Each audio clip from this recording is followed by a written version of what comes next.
అయోధ్యను ఎవరు పరిపాలిస్తా ఉన్నారంటే దశరథ మహారాజు పరిపాలిస్తా ఉన్నాడు. ఆయనకు ముగ్గురు భార్యలు అయితే ఫస్ట్ భార్య ఎవరు? కౌశల్య. రెండో భార్య వచ్చేసి సుమిత్ర, మళ్ళీ కైకేయి. అయితే కౌశల్యకు వచ్చి రాముడు, సుమిత్రకు వచ్చి లక్ష్మణుడు శత్రుఘ్నుడు, మళ్ళీ తర్వాత కైకేయికి వచ్చి భరతుడు. వీళ్ళు ముగ్గురికి నలుగురు కొడుకులు పుడతారు. వాళ్ళంటే వాళ్ళు చాలా ప్రేమగా చూసుకుంటూ ఉంటాడు దశరథ మహారాజు వాళ్ళని. రాముడికి లక్ష్మణుడు అంటే చాలా చాలా ఇష్టం.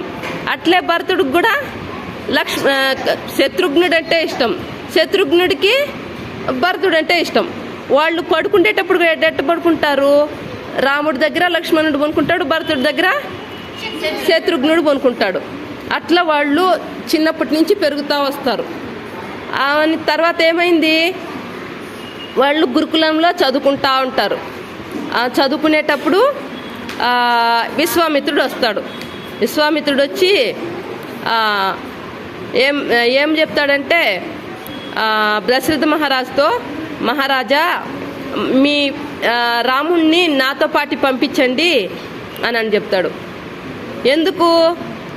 ఎందుకంటే విశ్వామిత్రుడు చేసే యజ్ఞాలని ఈయన మారీచ, సుబాహు అనే రాక్షసులు ధ్వంసం చేస్తూ ఉంటారు. వాళ్ళు ఒకటేమైనా అంటే దాంట్లో మాంసము అవన్నీ వేయడము అట్లా సరిగా చేసుకోనికుండా ఇట్లా ఆపుతూ ఉంటారు. అందుకనేసి వాళ్ళని ఆపాలంటే ఎవరు కావాలా? భగవంతుడే ఆపగలుగుతాడు అటోళ్ళను. వాళ్ళు వీళ్ళు ఆపలేరు. కాబట్టి ఈయనకు తెలుసు విశ్వామిత్రుడికి రాముడే భగవంతుడు అని తెలుసు. కాబట్టి దశరథ మహారాజు దగ్గరికి వచ్చి అడుగుతాడు పంపిమని చెప్పి. రాముడు వెళ్తే లక్ష్మణుడు గమనుంటాడా? ఆయనంటే ఆయనకి ఇష్టం కదా, ఆయన కూడా నేను కూడా వస్తానంటాడు. కానీ దశరథ మహారాజుకి రాముడు అంటే ప్రాణం. ఆయనకి ఎన్ని సంవత్సరాల తర్వాత, 60 సంవత్సరాల తర్వాత పుట్టినాడు పిల్లోళ్ళు కదా. అప్పుడు పుట్టితే ఆయనకు చాలా చాలా ప్రాణం వాళ్ళంటే. అయినా రాక్షసుల్ని దగ్గరికి పంపించాలంటే పిల్లోళ్ళని ఏమన్నా వాళ్ళకి ఇష్టపడుతుందా? అయినా నేను 10 రోజులు నా బిడ్డను వదిలేసి నేను ఉండలేను అని చెప్పేసి అనుకుంటాడు ఆయన.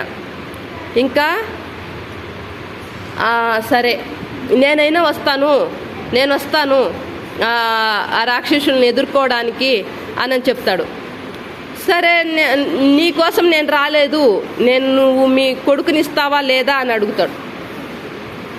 అంటే ఆయన ఆలోచిస్తాడు. ఇంకా వాళ్ళ సభలో ఉంటారు కదా మంత్రులు, వాళ్ళందరూ, వాళ్ళ గురువు వశిష్ఠుడు. వాళ్ళ గురువు ఎవరంటే రామ లక్ష్మణ భరత శత్రుఘ్నులకి గురువు ఎవరు? వశిష్ఠుడు. వాళ్ళ కులగురువు కూడా ఆ రాజ్యానికి దశరథ మహారాజు వాళ్ళ కులగురువు కూడా ఎవరంటే వశిష్ఠుడే.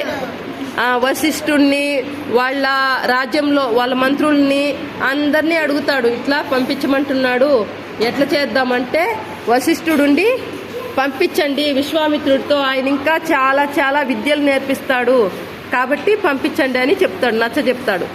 ఎవరికి చెప్తాడు? నచ్చ చెప్తాడు. దశరథ మహారాజుకి చెప్తారు. దశరథ మహారాజుకి చెప్తానే సరే అని ఒప్పుకుంటాడు. ఇంకా రాముడు పంపిస్తే లక్ష్మణుడు ఉంటాడా? ఉండడు.